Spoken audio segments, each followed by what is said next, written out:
వచ్చే సార్వత్రిక ఎన్నికల్లో అసెంబ్లీ ఎన్నికల్లోనూ గెలుపొందాలని ప్రయత్నిస్తోంది కాంగ్రెస్. ఓబీసీలను తమ వైపు తిప్పుకుంటే గెలుపు గుర్రం ఎక్కొచ్చని అనుకుంటోంది. అందుకే ఆ తేనెతుట్టను కదిల్చింది.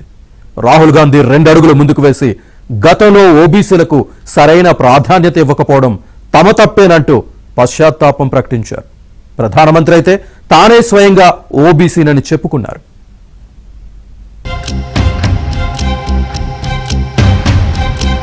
కాంగ్రెస్ నేత రాహుల్ గాంధీ చేసింది మామూలు రాజకీయ ప్రసంగం కాదు, కాంగ్రెస్ పార్టీ స్వీయ విమర్శ. ఇది ఒక ప్రధానమంత్రి కాదగ్గ ప్రముఖ రాజకీయ వారసుడి ఒప్పుకోలు.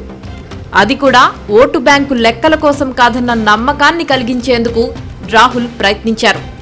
ఓబీసీల పట్ల తమ పార్టీ చూపిన నిర్లక్ష్యంపై పశ్చాత్తాపం వ్యక్తం చేయడం సమకాలీన రాజకీయాల చరిత్రలో అరుదైన పరిణామం. తన 2.5 దశాబ్దాల రాజకీయ జీవితంలో కాంగ్రెస్ తప్పు కాదు, తన వ్యక్తిగత తప్పని రాహుల్ ఒప్పుకున్నారు. తాను మారానని, ఓబీసీలకు ప్రాధాన్యతనిస్తానని కుండబద్దలు కొట్టారు రాహుల్ గాంధీ.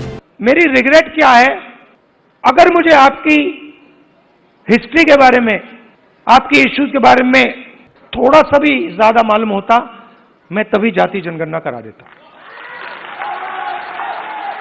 वो निकल गया और मैं स्टेज से कह रहा हूं वो गलती है मेरी, और कांग्रेस पार्टी की गलती नहीं है, मेरी गलती है, और इस गलती को मैं ठीक करने जा रहा हूं. దేశ జనాభాలో 45% పైగా ఓబీసీలు ఉన్నారని అంచనా. వీరిని ఆకర్షిస్తూ తనకు తాను ఓబీసీలకు ప్రాధాన్యం వహిస్తున్న పార్టీగా మార్చుకుంది బీజేపీ. నరేంద్ర మోదీనే స్వయంగా ఓబీసీ. మోదీ ఎదుగుదలను బీజేపీ పార్టీ విజయగాథగా చెప్పుకుంటోంది. బీజేపీ ఓబీసీ పార్టీగా స్థిరపడుతున్న సమయంలో తన తప్పును తెలుసుకుంది కాంగ్రెస్.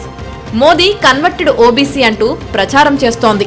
రాహుల్ ఓబీసీ మంత్రం కాంగ్రెస్ పార్టీకి సానుకూలమైన అంశంగానే రాజకీయ పరిశీలకులు భావిస్తున్నారు. ఇంతకు ముందే కులగణన చేపట్టకపోవడం తమ తప్పేనన్నారు. తప్పును అంగీకరించడంతో రాహుల్ నాయకత్వంపై ఓబీసీల్లో విశ్వాసం పెరిగే అవకాశముంది. భారతదేశ ఉత్పాదక శక్తికి ప్రతీకలు ఓబీసీలని రాహుల్ ప్రశంసించారు. ఓబీసీల చరిత్ర రాయకపోవడం వెనుక ఆర్ఎస్ఎస్ కుట్ర ఉందన్నారు. ఓబీసీలు అన్ని రంగాల్లో వివక్ష ఎదుర్కొంటున్నారని ఆవేదన వ్యక్తం చేశారు. బీసీలను మేము పాలించిన పీరియడ్ లోపల పట్టించుకోలేదు, మా తప్పు జరిగిందని ఆయన అన్నట్టు నేను పత్రికలో చదివాను. ఆ పశ్చాత్తాపం మంచిదే, దాన్ని ఇప్పుడు గుర్తించినందుకు. బీజేపీ పార్టీ మొదలే అడ్వాన్స్గా బీసీని ప్రధానమంత్రిని చేసింది, కాంగ్రెస్ చేయలేదు. కాంగ్రెస్ పార్టీ దాదాపు 76 ఏళ్ళ 55-60 ఏళ్ళు వాళ్ళే ఉన్నారు. అనేక సార్లు అవకాశం ఉంటే వాళ్ళకి ప్రధాని మన్మోహన్ సింగ్ చేసినప్పుడు కానీ ఇతర సందర్భాల్లో చేయలేకపోయారు. అది కూడా అంటే ఇంకా బాగుండేది. ప్రధాని బీజేపీ చేసే మేము కాంగ్రెస్ వాళ్ళని చేయలేదని పశ్చాత్తాపం కూడా వ్యక్తం చేస్తే మంచిది. అంటే నేను దాన్ని రాజకీయ కోణంలో చూడగానే బీసీ ఉద్యమాన్ని గుర్తించి బీసీలు ఈరోజు రోడ్ల మీదకి వచ్చి ఉద్యమాలు చేసి అసంతృప్తితో ఉన్న విషయాన్ని గుర్తించి బీసీలకు అన్యాయం జరిగింది అని చెప్పి వాస్తవాన్ని మాట్లాడిందని నేను భావిస్తున్నాను. ఓబీసీలకు అన్యాయం చేసిన విషయం ఇప్పటికి తెలిసిందా అంటూ బీజేపీ వ్యంగ్యస్త్రాలు సంధిస్తోంది. ఇది పశ్చాత్తాపమా, ఓట్ల రాజకీయమా అంటూ ప్రశ్నిస్తుంది.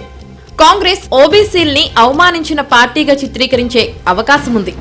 అయితే బీజేపీ చేసిన తప్పులను ఎప్పుడైనా అంగీకరించిందా అంటూ కొత్త అంశాన్ని ప్రజల్లోకి తీసుకువెళ్లనుంది కాంగ్రెస్. ఇదే జరిగితే కాంగ్రెస్ కు కొంత మద్దతు పెరిగే ఛాన్స్ ఉంది. కాంగ్రెస్ కులగణన డిమాండ్కు దేశవ్యాప్తంగా సపోర్ట్ వస్తోంది. సామాజిక న్యాయం అనే ఎజెండాతో కాంగ్రెస్ పార్టీ ఓటు బ్యాంకు పెంచుకునే ఛాన్స్ ఉంది. మధ్యతరగతి ఓబీసీ వర్గాల్లో కనీసం 10%, ఓబీసీ వర్గాల్లోని 10-15% యువతలోనైనా రాహుల్ వ్యాఖ్యలు ఉత్సాహం కలిగించవచ్చు. ఇదే జరిగితే కాంగ్రెస్ పుంజుకోవడం ఖాయమనేది విశ్లేషకుల మాట. రాహుల్ గాంధీ చేసిన పశ్చాత్తాప ప్రకటన వాస్తవానికి ఓ ప్రయోగం. ఇది రాజకీయంగా కాంగ్రెస్ కు ఉపయోగపడాలంటే ఈ పశ్చాత్తాపానికి వాస్తవ రూపాన్ని ఇవ్వాల్సి ఉంది. ఓబీసీ వర్గాలకు ప్రయోజనాలు కలిగించే విధంగా అడుగులు వేయాల్సి ఉంటుంది. ప్రయోగం ఫలిస్తే దేశ రాజకీయాల్లో కొత్త నాయకత్వానికి తెరలేపినట్లవుతుంది. 1979లో అప్పటి జనతా ప్రభుత్వం ఓబీసీల కోసం మండల్ కమిషన్ను ఏర్పాటు చేసింది. వీపీ సింగ్ ప్రభుత్వం ఈ కమిషన్ సిఫారసులను ఆమోదించడంతో కేంద్ర ప్రభుత్వ ఉద్యోగాల్లో ఓబీసీలకు 27% రిజర్వేషన్లు అమలవుతున్నాయి. డాక్టర్ రామ్ మనోహర్ లోహియా వంటి నాయకులు కుల ఆధారిత జనాభా లెక్కలు మరియు దామాషా ప్రాతినిధ్యం ఉండాలని డిమాండ్ చేశారు. అప్పటి నుంచి ఓబీసీలను ఎవరూ పట్టించుకోలేదన్న వాదన ఉంది. మళ్లీ రాహుల్ పుణ్యమా అని జాతీయ స్థాయిలో ఓబీసీ రాజకీయాలు ఊపందుకున్నాయని చెప్పవచ్చు.